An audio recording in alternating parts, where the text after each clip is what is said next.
He gave me like every. Oh my god, I fucking sleep day. in my t-shirt because it's too big for me now. So like I regularly all about it's it. part of my sleeping See, I love that. apparatus. I love that. It Your is. sleep It Good to know will that we can eventually bring you comfort. You do. I Can you sleep tell with me you that? every Make sure night. that's in red. That's going. Yeah, it's right around me the know. 6. So you're good. No, I meant this part that it was recording. Oh yeah, it's recording. Are we live here too? Yeah, you're live. All good. Oh, 3 shit. people are watching right now. Three That's- people. That's 3 too many. 3 whole humans. 2.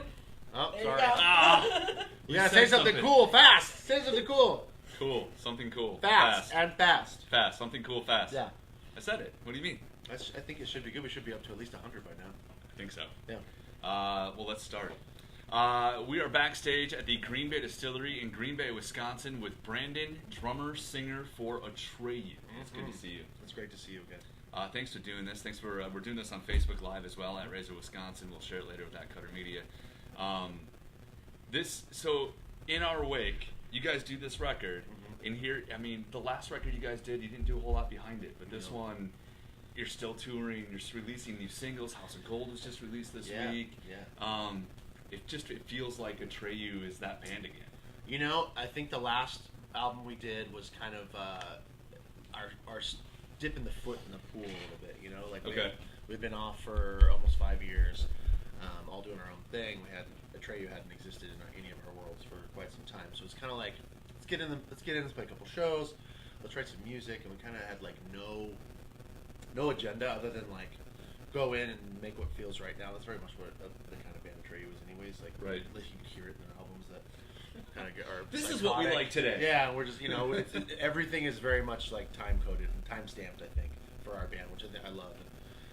And, you could hear it in Long Live, our first record we came back. That is just like get in the studio, headbang, fucking power. You could hear it in the music. There was no like radio single. No. There was nothing. And even with touring, we kind of just like did a couple weeks here, a couple weeks there, and the record did great, but it was really like, wasn't fully enough for us, or I don't think our fans. You know what I mean? Right. And so I had taken, after that cycle, I'd taken, a good year and a half off to do the Hell or High Water record and tour that, and we were ready to go back again, and it was like, we just started making music, and it felt good. It felt even better than it did before, and it kind of like took us to a place where it was like, we should probably try this time. I think maybe we should actually give it some effort, and like, swing for the fences on this one. And so we've been going steady. I mean, we did a great headline tour right when the record came out in the fall, and we did Shiprock. Now we're out on this, and we're pretty much steady through like July right now. Well, on some festivals, obviously, festivals, as well. Yeah. It's just actually doing the band thing for real instead of like it was like a hobby on our last album. Well, let's go back to when Atreyu kind of decided to take that break. What was the reason originally? I think we were just burnt. We had spent at that time, about 12, 13 years, just, wash, rinse, repeat. It was like writing out, like we wrote our first album, it's like write an album, tour, write an album for 2 years, write another album. Well, Atreyu, you guys had that level that every band kind of wants to get, right? You release the first record, it does this. You release the second record, it does better. Sign the major deal. Yeah. Do that. Oh my God, we have a #1 song. We have videos on, whatever. Yeah. Songs on radio, and then, we just kind of stopped. I don't know if it was the smartest thing in the world, but it was what we needed. You know what I mean? Like I said, with how we make music, it's very much time stamped, and like we're very much a band that will do what we feel, regardless of what the consequence may be.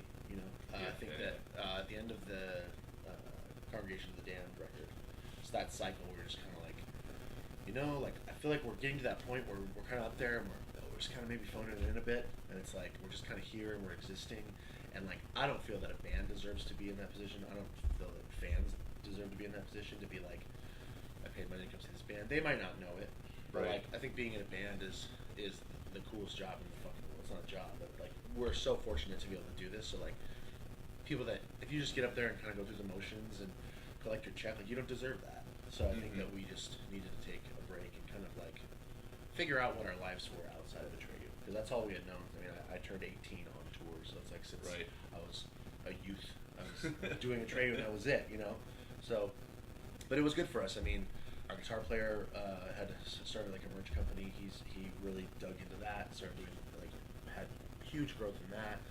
Our singer at the time opened the gym. Started doing his own gym. He was a trainer and all this shit. He did that for a while. I started Hell or High Water. Yeah. I started doing a lot more writing for TV, film, and just more writing for me, and it's kind of just like allowed us to kind of bloom in our own space, And I think that when we came back to Atreyu, we all just were 10 times stronger in ourselves. I think that you could hear the kind of new unity. You could hear the growth individually that we all brought to the band. When you guys did go on hiatus that first time, did you know that it was just a hiatus? Did you know that it was just we're gonna take a couple years? I think that answer is different for different people in the band. Okay. I think deep down we all knew it was just a hiatus, but me personally, I had no idea because we didn't end horrible. It wasn't like a gigantic fight and I fucking hit Alex in the face and then Dan shit I don't know, shit though, as on a my personal car. trainer, and then man, good luck. Yeah, you know what I'm saying? Like it wasn't like that. It was just kind of one of those things that we all were just like, I don't know, and we hadn't talked for so long. And I would talk to Dan every now and then. We kind of really just took our time. And I'm always a never say never kind of person, but my head was so far into what I was doing that it was like I don't know when this is ever going to happen, Right. I'm very, very happy that it did. Absolutely. I think that what we've been able to do, what we've been able to accomplish in the past 3 years has been ridiculous. Like the kind of second chance that we've gotten in the band is insane. I think it was last spring, right? Last spring you guys played one of the festivals. If I remember right, it was Northern Invasion. It was Northern Invasion. Yep. So you guys are on that second stage. You're playing Northern Invasion, and I remember being so jacked to see Atreyu. And we had met obviously a million times. I didn't get a chance to see you guys that day in person, but standing in the crowd waiting for Atreyu to go on, there was an energy that was so cool to feel. That it seemed like everybody was just really ready for the Atreyu they knew. And watching you guys closely on stage, you could sort of just see it felt like you guys were almost surprised. And I mean, you can imagine what that feels like to us, because we felt the same thing. But to us, like I said, it's like that second chance. Like, you don't know what's going to happen when you get out there again. You've been gone for almost 5 years. Like, you look at bands, this is a perfect example. You look at bands like Motionless in White. Mm-hmm. Like, we went away, and a lot of other bands in the genre, Motionless in White, Trivium, all these other bands, kept going. Yeah. And kept growing and accomplished these crazy things. So you come back and you're like, holy shit, like, that band's big now? That band's big now? Like, this is fucking awesome. There's a scene. Like, there's a scene that exists now. Because when we stopped, there wasn't tons of bands. That was nothing, too. It was just like, what are we going to tour with? The same bands all the time? Like, there wasn't anything happening. And for us, you don't know. We didn't know. We didn't know whether we were going to come back. And, the first show we did was at, this place called Chain Reaction in our hometown. It's, holds 500 people. It's where we grew up playing. We're we're going to start with a show at Chain. So we booked a show at Chain and sold out in, 12 minutes. It was, gone. And we're like, we do another one? So we did another one, same thing, gone. We're like, okay, that felt good. Right. And there's the next step where we did a thing where we did 2 nights at this place called the Observatory at home. So, 1,000 cap room, 1,200 cap room. Same thing. Put it on sale. It was gone in a day. Did another one, gone. So we did a Curse 10th anniversary thing, whatever. So we had these phases of they care. They really, okay, this is real. Then we start doing the festivals. That was a whole other thing. Because festival energy is unlike anything in the world. Yeah. You're playing to more people than you ever do. And it's so dangerous because you're just thrown up there and there's no rehearsal, there's no sound check. You're just kind of yeah, go in front of 10,000 people. Right. You know what I mean? But like you said, the energy was noticeable. Yeah. So for us, it's just one of those gratitude moments. I think There you go. they continue. They keep going. They every festival and these tours and stuff. It's just we're constantly kind of this is fucking nuts. This is fucking we should. Every band should go away for a while. Yeah, right. Come back. Makes the heart grow fonder, as they say. It does, I should mention, again, Brandon from Atreyu. We're hanging out at the Green Bay Distillery getting ready for the show tonight with Motionless in White. Atreyu Wilson's opening up. There are still tickets available. RazorWisconsin.com. Also, of course, at the door, I assume, tonight, if they don't sell out ahead of time. Yeah, I'm it's not getting sure close. the number, but it was into the 100 range as of yesterday. So don't mess it up. That's right. If you do have questions, watching this on Facebook Live, feel free to ask. We'll try to ask them as we go. So talk to me about the record then on our wake. I mean, I know you mentioned a little bit after Long Live was just sort of throwing a bunch of shit against the wall and doing what you do. Yeah. In our wake being a little bit, as you said, trying. It was thought out. It's not that we didn't try on writing Long Live, but it was like it's like the audio. It's like the audio example of a circle pit. You know what I mean? It was just like that's what our hearts. We hadn't done Atreyu for 5 years, so it was like, you know what I mean? It's like it's like circle pit and headbanging on tape. You know what I mean? Like, and you could hear it. It's like we had some pent up shit. Yeah. You know.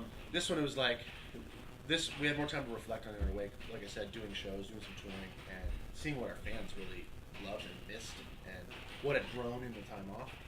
And a huge thing for us was Lead Sales. That record was it's our biggest album. Yeah. It opened the most doors for us. It's my favorite record we've done, in the past, and our fans just sucked onto it. We had no idea. I mean, that record went gold when we were off, and it was like, wait, this one went gold first. You know what I mean? Like, and and even on all the Spotify and all that stuff like that. It's like you look at what people are listening to, and you're like, people love that particular record. Yeah. It made us kind of go back and be like, we love that era of us. Like, look what we did on this record, and so that we went back in the studio with John Feldman, who did that record, and we hadn't worked with him in 10 years. Mm-hmm. And I saw him the APMAs or something, like the awards. I was like, dude, you want to make another album? He's like, yes. Like, let's talk next week. I didn't know. He's gone on to do 5 Seconds of Summer and he's gigantic, crazy stuff. So it's like, I didn't know if he would still be into it, Right. But we were one of the first heavy records he did, and it was he was interested. So we ended up just going back in the studio with him, and we kind of started fresh. We went in and just, like I said, very much in the moment. But that dude's got an energy about him that's just like if you're not trying to do the absolute best thing on earth, it's like, get the fuck out of it. You know what I mean? So it was every day was what do you want to write right now? What do you think about right now? It was no pressure. This happened this morning, and I felt this way about it. Awesome. You and me, let's go to the living room. Cool, yeah, we'll start on this. And you guys get in there, it was a crazy rotating machine of writing, and just the energy is on a million, So we went in with for a week and came out, 6 days. We came out with 7 songs in 6 days. Wow. And we're like, damn, this is crazy. We took a break. Hell or High Water went on tour. Yeah. After 3-4 months, those songs were still really good to us. So we went back in, a little bit later, did the rest of the album, and it just kind of I don't know, it was just us fully just spreading our wings again, getting experimental, taking the guards off. I think that when we first came back and did Long Live, we still had you go back to that mentality of what can we do and what do we, what's us and what's not us, and then you very quickly realize you're oh no, that's our band. There is no us or not us. That's what Atreyu is. Right. That's what our fans expect from us.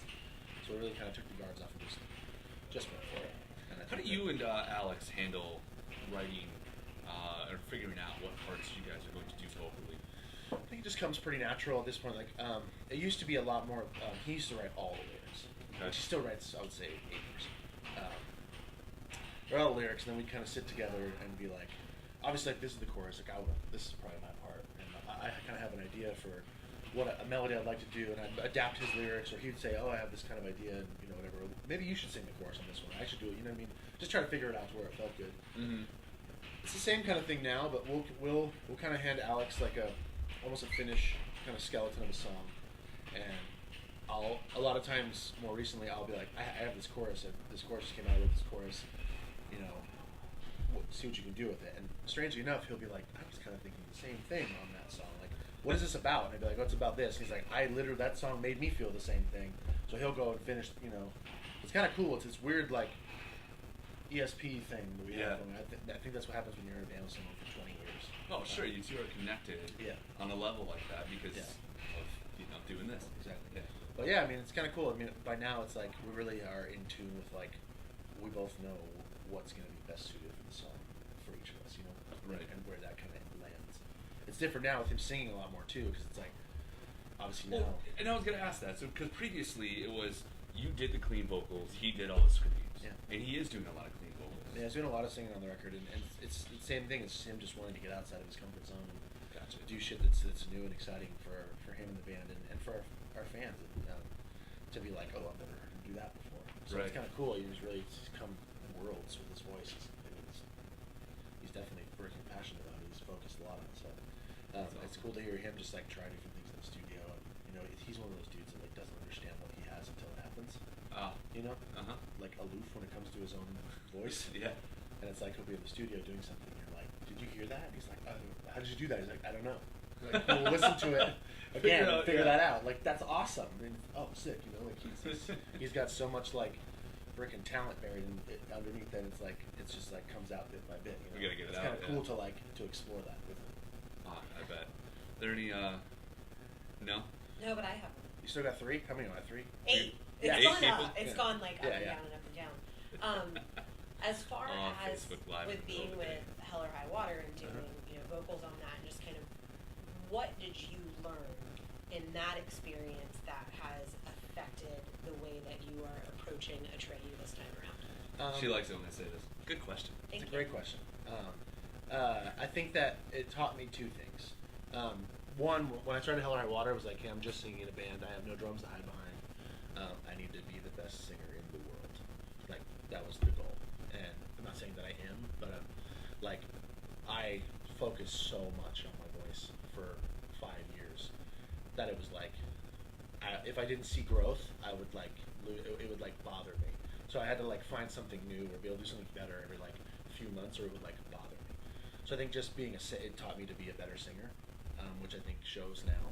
But then also it taught me to be a better performer, because it's like being out in front. I mean, you've seen the Hell or High Water show. I'm not exactly a stationary being, you know. No. And it's not that I even tried. It was just like, okay, get out there and just be you. That's it was like be authentic and just do what you do. If you've ever hung out with me off stage at like a party or on the bus or whatever, like I'm not like a docile, quiet person. Borderline annoying sometimes. Yeah, but so it's like I just projected on stage, but it taught me you quickly learn like how to get a crowd going, how to like what people react to, what they don't like. Do I go funny? Do I go serious? Like whatever, and it made me kind of like hone in being an entertainer as well. So bringing that back to Atreyu, it's like I can do that from the back now, and it's like I feel like we have this kind of cool like point counterpoint with me and Alex and the dudes in the band, and there's like more going on internally on stage that ends up projecting to be like a fun show, for the crowd. And I think that definitely, if I wouldn't have just been a singer in a band, I don't think I would have ever focused on that, because I've always been hiding behind drums. Yeah, well, right, yeah. You got that sort of safety blanket of your drums. It's the worst. It's the worst. Now I'm playing drums, I'm like, I just want to run around, man. I can't get on the bar if I had to play drums. Phil Mansfield said, well, he's yelled at me to read his comment previously. That was just that he loves you guys. But he also said, shout out to Black Cloud Collective. Oh, wow. He's taking it way back. Yeah, Black Cloud Collective was pre-Hell or High Water. Okay. That was when it was like just me, and I like found a band to tour with me, and I wrote all the songs. We did like 2 tours, and I released like a single that ended up being on the Hell or High Water record. But I was very lucky to like find a band. I was like, oh, this is an actual band. They're like talented, and I should bring them into this and make this a group. And we changed our name, and yeah. So it was the same guys. Same dudes. Same guys as the kind of first lineup of Hell or High Water. Gotcha. Yeah. Got one from John Perone. What made you guys decide to do the Fan of the Show award, and are you going to continue it tonight? Exclamation point, not question. Are you gonna finish it tonight? We did that last tour. Well, it's fan appreciation. Like there's always that person where like, did you see that girl or that dude in the front? And we're like, we should start giving people trophies. We haven't done on this tour yet because it's a little bit like there's a little bit more time constraint, because us and Motionless post at the same time, so we don't want to like, we don't have as much time to bullshit. So we haven't done it on this tour yet, but that will continue 100%. Not tonight, but our next time around, because it does take time, because we have to like have a moment and bring them up on stage and congratulate them, give them their trophy. It's like, would you rather have an extra song or a 5-minute moment with a trophy? Yeah, exactly. But yeah, it was awesome. I don't know, man. Trophies are cool. We learned at the end. We were getting trophies every day. and it was like we'd put it on the rider, like it'd be all our food and shit, and then and also we'd put like first it was like we need a trophy that says this on it and spend this much money. It was like $40 or something, and then there were days that we got back and it was like we're like what? Like this is the smallest trophy ever, and you're like giving it to someone like here you go, and they're like oh thank you. Like, what the fuck? So it got embarrassing at a couple shows where you're like fan of the night. It's like offensive, like the size of the trophy. But so we got smart to it later, and we ordered them online ahead of time, and they were like these massive beasts with like a gold kung fu guy on the top or something like really cool. That's awesome. We'll continue that. Just it's not happening on this tour, but we will continue that. I'm not gonna say that if a mini one showed up on my desk, I wouldn't be upset. You wouldn't, yeah, you wouldn't be upset. I'll keep that in mind. It's the radio DJ of the day. Yep. According to Atreyu. Every damn day. Every day. If there's nothing else, I'm probably going to wrap this up because I know you got stuff to do. Obviously, we got to go hang out with Motionless guys too a little bit later. So, but dude, thank you so much, and honestly, congratulations because the record's great. Thank you. Your first single did really well. Yeah. You just released House of Gold. You would imagine that's going to follow in those footsteps. Oh, you guys are playing it all the time. By the way, and we're doing this live, so this is for real. I debuted it last night. But it'll go into rotation next week. That's confirmed. There you go. Confirmed. So, well, for other radio people, Atreyu. I had to one time. I'm sorry. Thank you, Brandon. I greatly appreciate it, man. Yeah. We're backstage with Atreyu.